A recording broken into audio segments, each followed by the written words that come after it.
فيليمينج كوتين يا جماعه، ده فرنساوي، لاعب جامد جدا، حلو قوي ما شاء الله.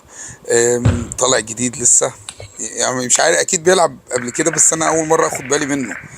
أم، لاعب رائع، وغلب الصيني، لاعب صيني كويس جدا، مصنف يمكن مش عارف مين اعلى من مين، بس هو يعني انا حبيت انقل لكم المباراه اللي قدامنا دي. ماتش على السريع كده، ماتش بيبدأ بفليك، بسرعة، بسبن، بتركيب.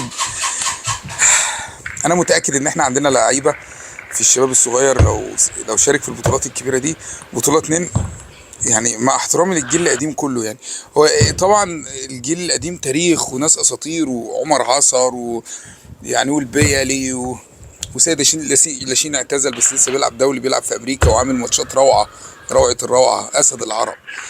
انما يعني انا نفسي اشوف بدر مصطفى، مروان جمال، آم، الشباب اللي طالع،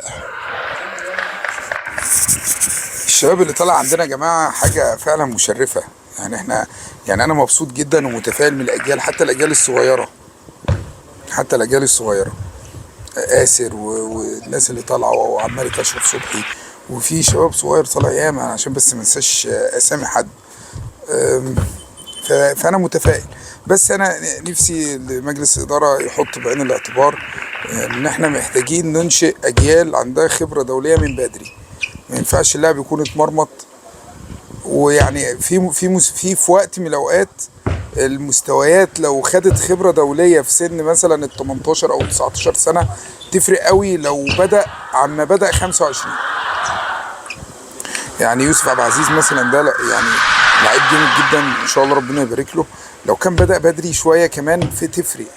هو طبعا كويس يعني، وسن كويس، وقدامه مستقبل مشرف، وهيعمل تاريخ لمصر ولنفسه، وهتبقى حاجه كويسه.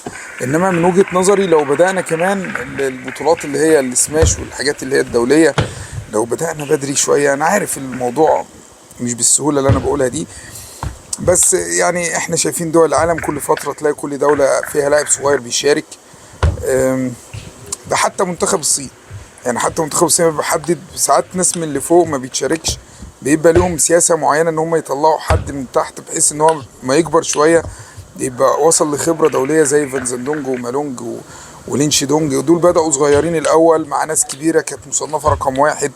ساعات ده حد بيريح من فوق وبعد كده بينزل حد، يعني دايما عشان يحافظوا على الاجيال ويحافظوا على المستويات. ناس بتبص لقدام، يا ريت احنا نعمل كده. مساكم بينج بونج يا جماعه.